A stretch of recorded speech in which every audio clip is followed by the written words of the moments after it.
Hello, I'm Ken Godevanis, and this is Kenny's Carrots. Today, episode numbered 24.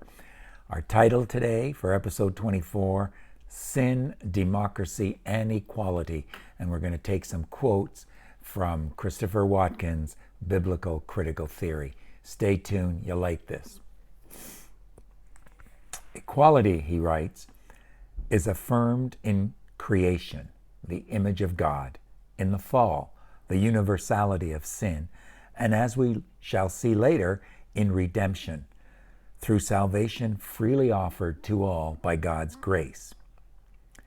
Sin and judgment cut across and therefore subvert human social hierarchies, both secular and ecclesiastical.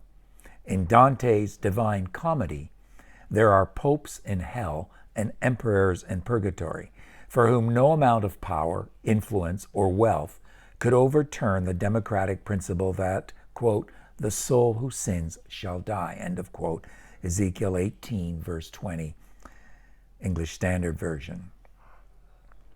Now, interestingly, Rosenstock Hussey argues that this democracy of sin and death, in a sense that everyone is on the same level, no one's vote and no one's death is less important than anyone else's, has been abandoned in the modern world.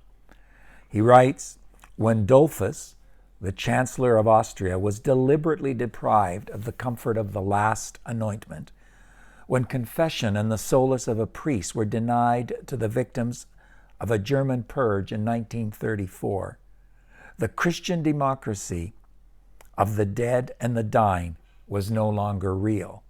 Modern man believes, perhaps, in equality of birth, but he fancies that everyone dies alone and individually, end of quote. Back to Watkin.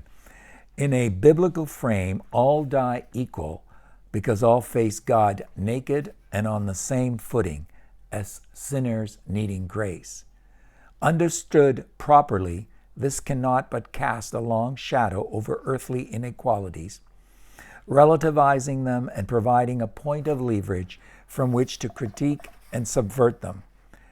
By contrast, in the modern world of healthcare inequalities and in the absence of a belief in sin and judgment, all people equally die, but all do not die equally. Building on Rosenstock Hussey's work, Christian scholar and literary critic Alan Jacobs develops the social implications of the doctrine of sin in affirming that, quote, the understanding that we are all profoundly flawed creatures disposes us more charitably toward one another, or it can. Taken to heart, it means no one can scorn another from a position of essential superiority, end of quote.